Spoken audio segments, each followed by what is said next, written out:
All right, everybody, welcome back to AP US History. So, today we're going to be talking about the American Industrial Revolution. So, this is that time period in the 1800s where a lot is changing, and we start to see some of the more modern things that we have in society in the United States now. All right, so we're going to be looking basically at answering this question. What were the results of early 19th century, so the early 1800s, industrialization in America? So, first thing that really gets things going is transportation. This is like where it all begins. How can I get from point A to point B faster? So, one of the first things that's going to happen is we're going to have the building of turnpikes or like highway systems. And over the course of these like 42 years, because 1790, that's the first turnpike in the United States, Lancaster, Pennsylvania, we're going to have between 1790 and 1832 nearly 2,400 miles of road constructions connecting the major cities in the United States. That's going to be places like New York, Washington, D.C., Philadelphia, Charleston, South Carolina, places like that, Boston, Massachusetts. They're all going to start getting connected by these highway systems. All right. We're going to see the national road that's going to span what we have of a country at the time, from the Chesapeake Bay all the way, as you can see here, to the Mississippi River at St. Louis, Missouri. All right.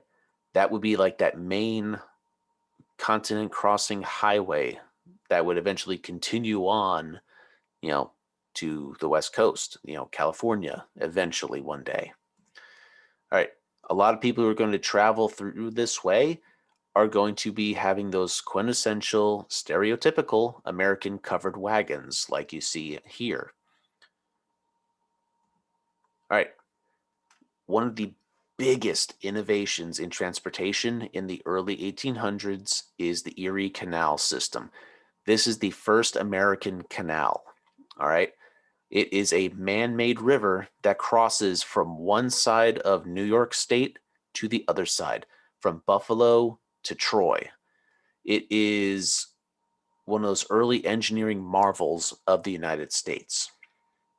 All right. And we're going to have other canals that are connected to it, but it is like the super highway across New York. All right. So it is built over the course of about 8 years. And it is just like one of those things where, they have, as you can see in this picture here, there are horses that are being driven along the road. They're actually helping pull the boats down the canal. And they'd be going under bridges and things like that. So yeah, the man-made river, it's just a fast way. You don't have to load and unload boats on rivers and then onto carts and then all that. It just stays on one transportation vehicle, the boat, and it just constantly goes from one side of the state to the other. All right. We're also in the early 1800s going to see the steamboat, like the steam engine, Robert Fulton's steam engine to be exact. It is going to revolutionize the speed of boat transportation. This will eventually lead to the steam powered boats that are going to be going up and down America's rivers and canals all over the place, going up and down the coast, in the oceans. Everything comes back to Robert Fulton and his steam engine. All right, the Claremont, that would be the first like successful ship being powered by steam. All right, by 1840, we're going to have one, two, three, four, five, six, seven major canals going across the northern areas of the United States. Of course, we have the Erie Canal up here in New York. We're going to have the Delaware and Raritan Canal cutting across central New Jersey, the Pennsylvania, which is going to gut almost all the way across the state of Pennsylvania. That's a big state. I've ridden through it before. It takes forever. If you have the canal, it's going to go a lot faster, right? The Ohio and Erie Canal. This one is going to go all the way across Ohio, the main stretch. Uh, we have the Chesapeake and Ohio Canal, so basically from the Potomac River on up to the Cumberland River, and the Wabash and Erie Canal, so cutting across Indiana through a little bit of Ohio into Lake Erie. So if you're growing, crops out here in Western Kentucky or Illinois, you're going to be getting your goods onto this canal. And if you're selling it to like New York, you're going to then ship it from here along the Wabash and Erie Canal through Lake Erie to the Erie Canal across New York. Then you're going to go down the Hudson River to New York, the major trade point, and it would never have to leave the boat. It could go the entire way without having to change hands. Oh, and of course, we have the Miami and Erie Canal here, which is just another way to get us up to Lake Erie, up to the Erie Canal, and down to New York. All right. Now, because of these canals and connecting them to rivers and the bays and other waterways, it is drastically going to drop the rates, the price of shipping goods from one place to another, because now you don't have to switch from a boat to a horse-drawn cart, back to a boat to another horse-drawn cart. You can just stay on one mode of transportation the entire trip now. That is a huge revolutionary idea in shipping. All right. So we're also going to see something called a clipper ship. These are fast-moving ships that are sails along with steam power that are going to be going up and down the coastline, helping with the transportation there. So they don't have to wait for good winds. They can just go out on, the steam engines. All right. We're going to see trains start to appear. Originally called the Iron Horse and this actually did happen where they raced a steam engine train type of thing, at least an early version of it, against a horse to see, who could go the fastest with the same load of, like 20 men or whatever being pulled by it. You know, the locomotive won, obviously. All right. Now, 1830, we only have about 13 miles of track built in Baltimore and Ohio area. By 20 years later, we have 9,000 miles of railroad track. And by 1860, just another 10 years after that, 31,000 miles of railroad. Mostly in the north, built by immigration, like immigrants coming in from Europe. And in the south, not a lot of railroads, but still, not a bad amount, built by slave labor. All right, some new inventions, a lot being contributed from up north, the Yankees, with some coming from the south as well. So what we're going to see is the resourcefulness and the willing to experiment by Americans. We're willing to try anything when it comes to making more money, making goods faster, all that type of stuff. All right. So first we're going to copy stuff, and then we're going to just take the ideas and run with them, improving them, making them better, making new ideas that feed off of the old. So, like, for example, in 1800, we had like 41 patents for new inventions. 60 years later, there's more than 10 times that, more than 100 times that. So, like, we become an innovator to the Western world. We're coming up with new ideas that other people want now, such as this, the cotton gin. Eli Whitney is an inventor who is credited with the idea of coming up with the cotton gin, but evidence does suggest that it was actually invented by a slave and he wound up getting credit for it. So, what is a cotton gin? Let's find out. It is a tool that is meant to lessen the amount of labor used in processing cotton, which it always had to be picked by hand, still has to be picked by hand, but Now you don't have to pick the seeds out of the cotton by hand. The cotton gin does that work for you. So what you're going to do is you're going to load up the hopper here with all the raw, un, unfiltered cotton.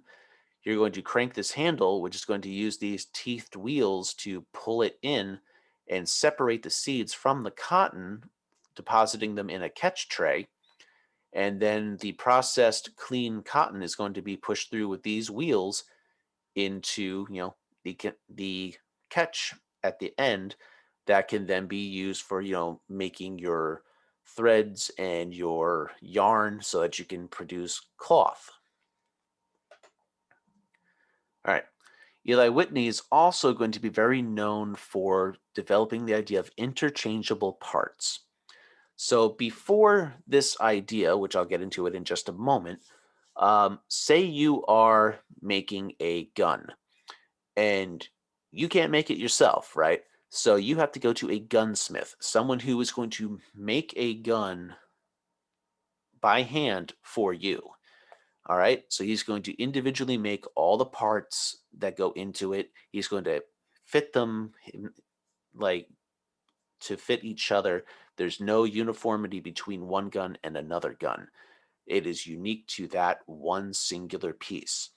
So if a part breaks, say the trigger breaks for some reason, like it snaps in half, all right, you can't just go down to the store, get a new trigger mechanism, and take the old one out of your rifle and put the new one in.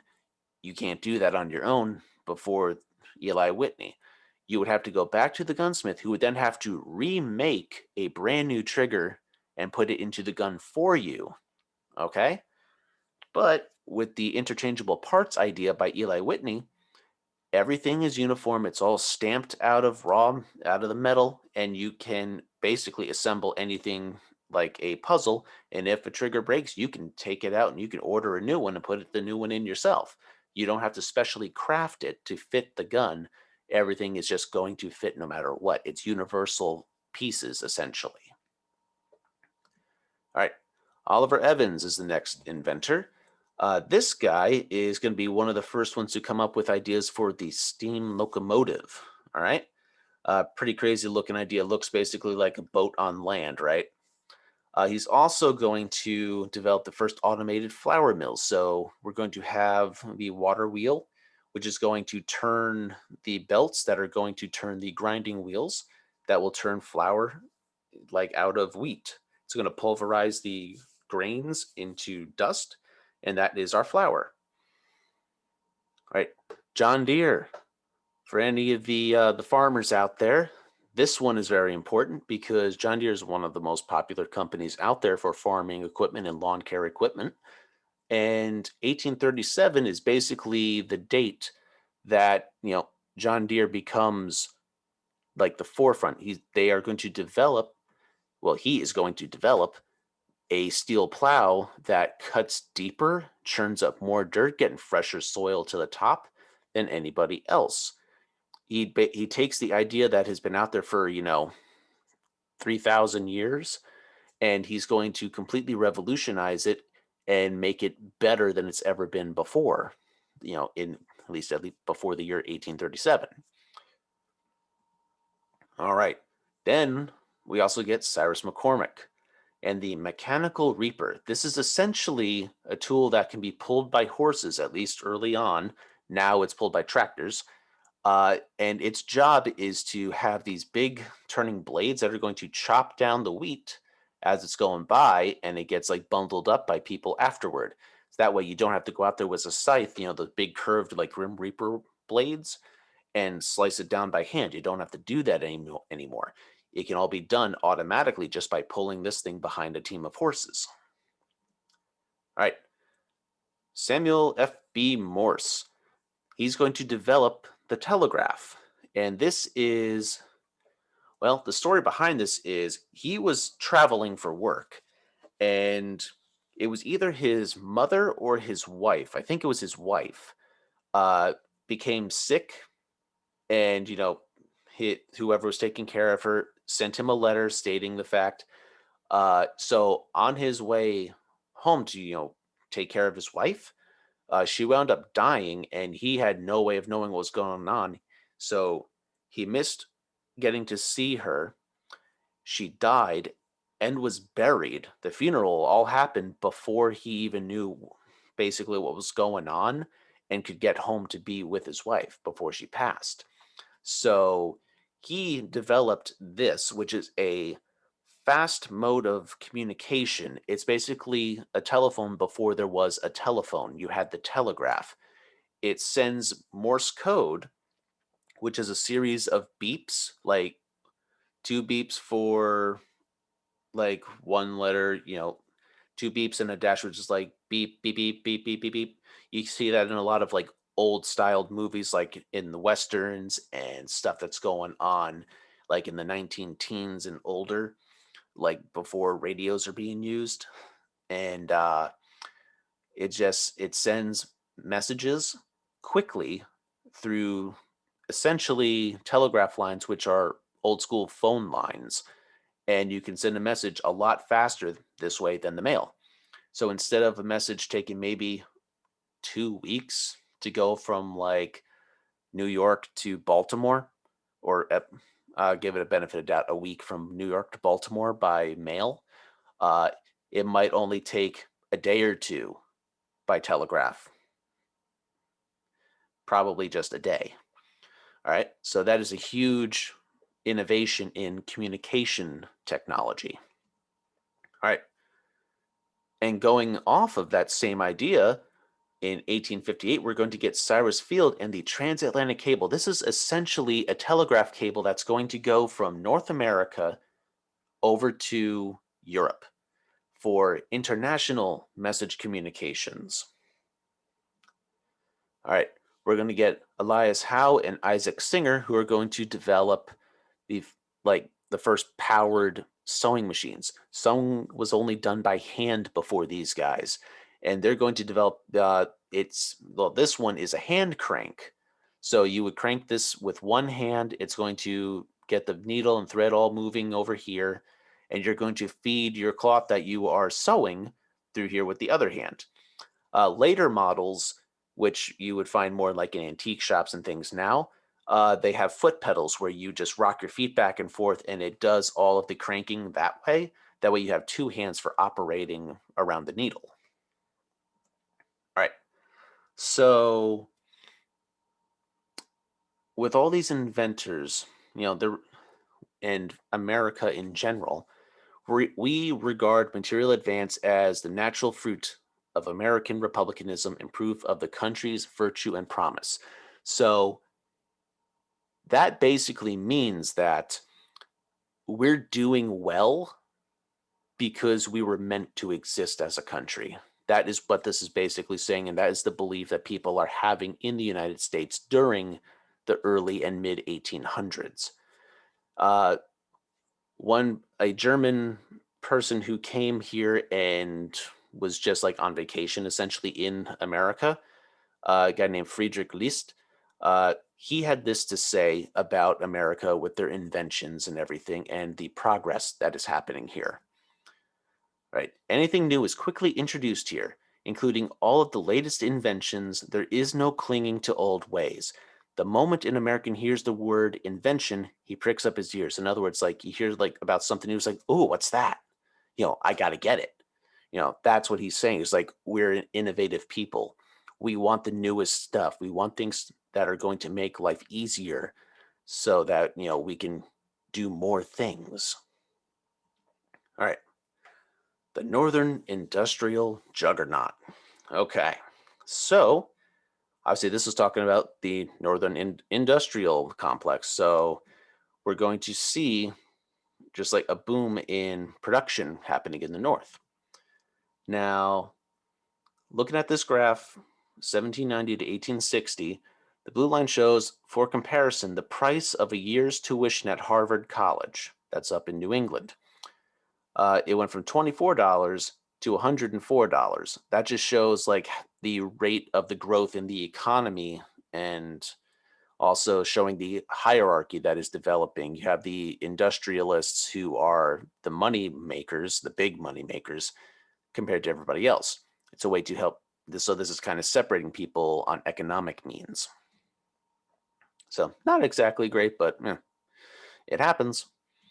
All right, creating a business-friendly climate. So this part, we're dealing a lot with, Supreme Court cases that are going to help business in America. A lot of laws and things are going to come into pass, and we have the laissez-faire system, which you should remember from your world history classes. This essentially is the government is hands off the economy.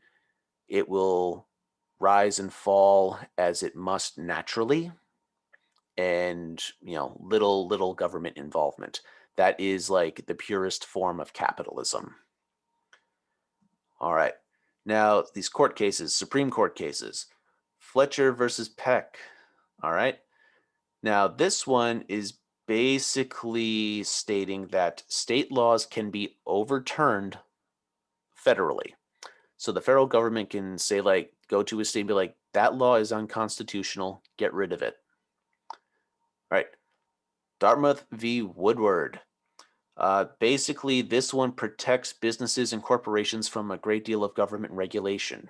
So the government can't come in and tell you how to run your business, essentially. All right, McCulloch v. Maryland. This is another big one from John Marshall, the most influential Supreme Court justice ever. This one gives the doctrine of implied powers for Congress. Implied powers are the powers that Congress exercises that the Constitution does not explicitly define, but are necessary and proper to execute the powers. All right, so basically it says there are things that Congress can legally do even though it's not written down. All right, Gibbons v. Ogden. This one states basically that Congress has the power to regulate interstate commerce, interstate trade, and held by the Supremacy Clause, stating that laws must yield to constitutional acts of Congress. So the state cannot overrule Congress on anything. This was basically a trade dispute where you have competing trade organizations going between New Jersey and New York, and the state of New York wanted to award one of these gentlemen the sole right to do all interstate trade between New Jersey and New York.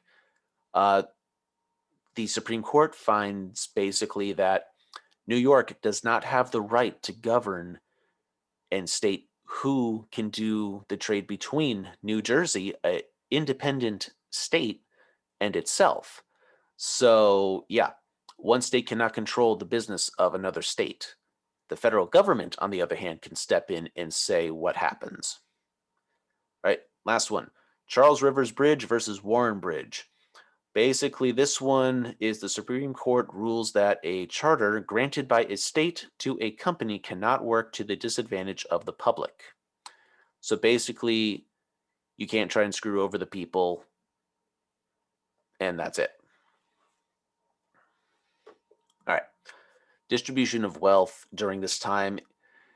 Basically, it's growing the gap between the rich and the poor. More and more people are getting lower incomes, and fewer people are actually getting the money, but they're owning a significant amount of the money.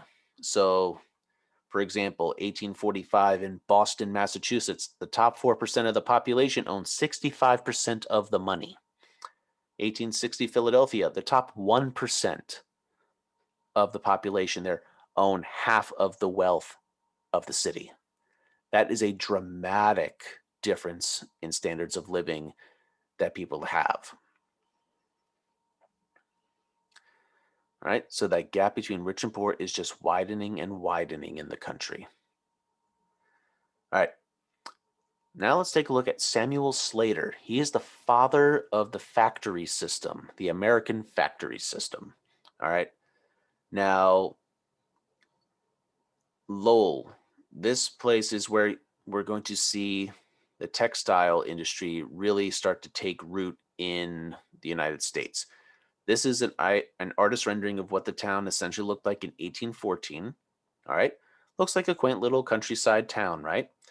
But uh, about 35, 36 years later, it is an industrial center. You see a vast difference here, right? Countryside, city, countryside, city. And we're going to have this, the Lowell Mills. These are the factories, where you're going to have machine after machine, just dozens, if not hundreds of machines being worked and operated by the employees, just milling out all the cloth that's needed for all the different products, right? So, you got your clothing cloth, you have your upholstery for seating, like chairs and couches, curtains, bedding, all this type of stuff. So when you really think about it, cloth is everywhere.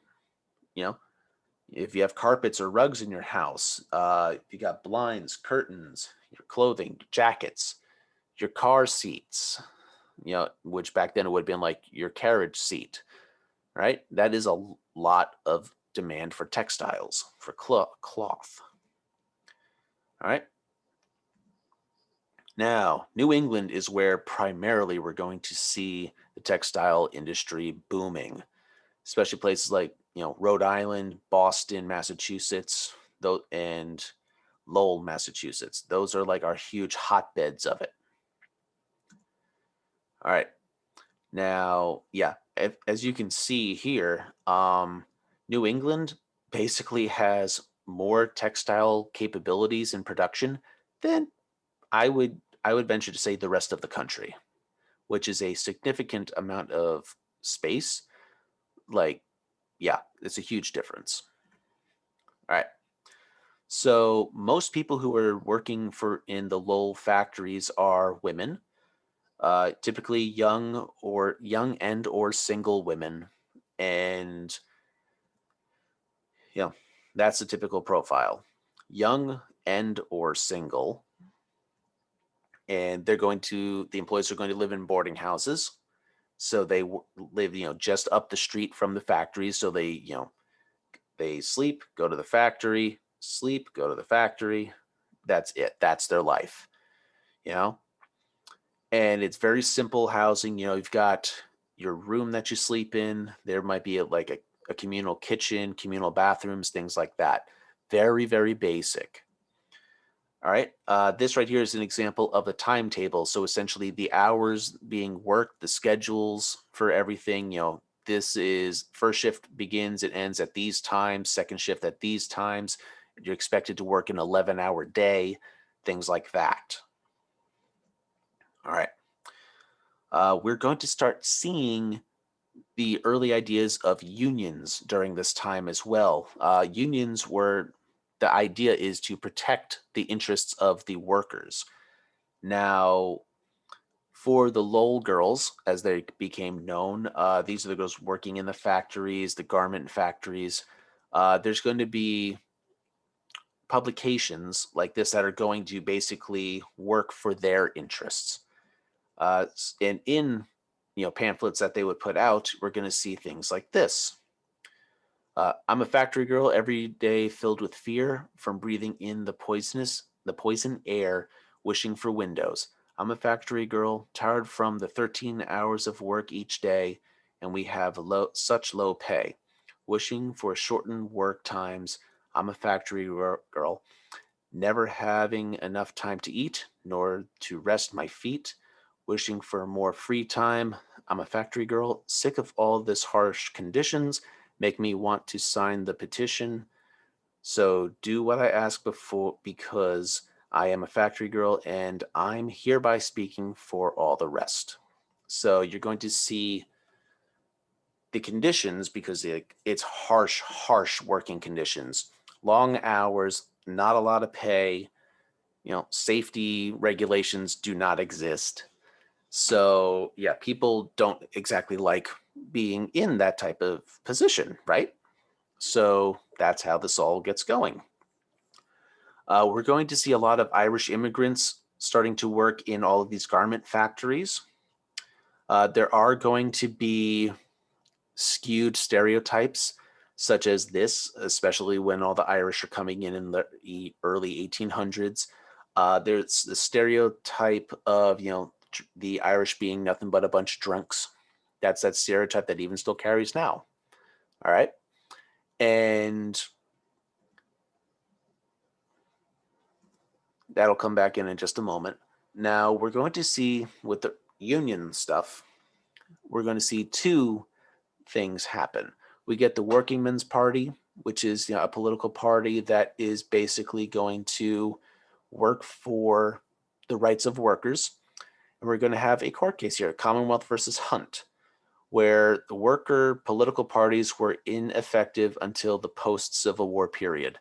That's basically what happened. They tried to do some stuff in favor of workers, but it's not really going to happen until after 1865 when the Civil War ends.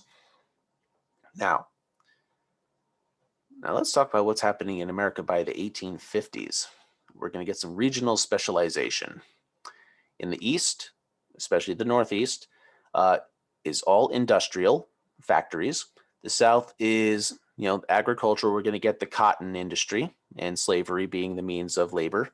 And in the West, that is the nation's breadbasket, meaning food. Lots and lots of food production from all the farming going on out there. All right. Population centers in 1820. New York being the biggest, followed by Philadelphia. You get Baltimore, you get Boston.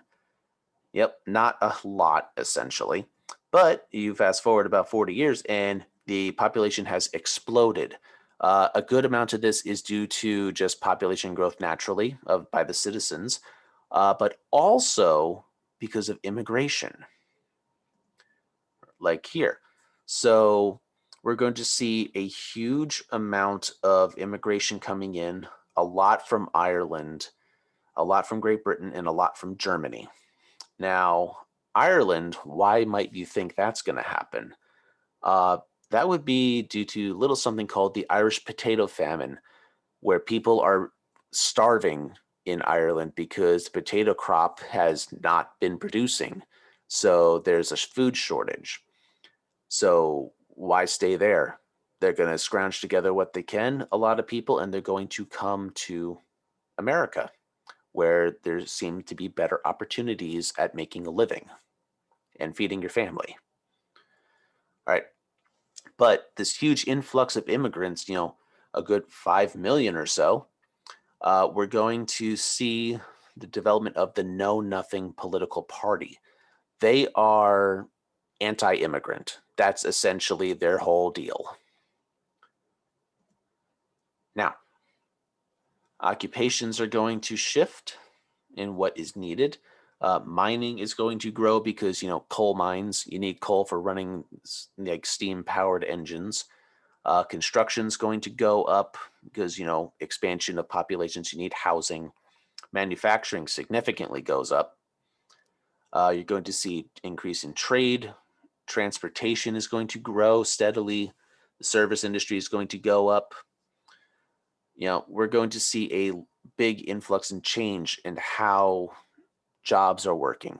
Fewer agricultural jobs, more of the other jobs. All right. The results of the early 19th century industrialization in America.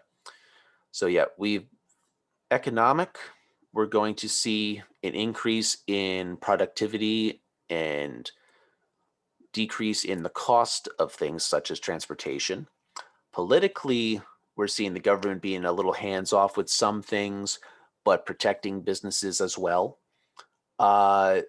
Socially, we're going to see the gap between rich and poor grow. We're going to see tensions starting to rise in that way. Future problems, yeah, I think we all know what's coming with the Civil War topic. So yeah, the way labor is being done, immigration is going to cause some issues. Just the regional differences in the country, the North, the South, the West, there are differences that are going to start cropping up and making tensions that lead to problems like the Civil War. All right, that is where we're going to end today. Hope you guys enjoyed it. Make sure that you come back next time, and I will talk to you later.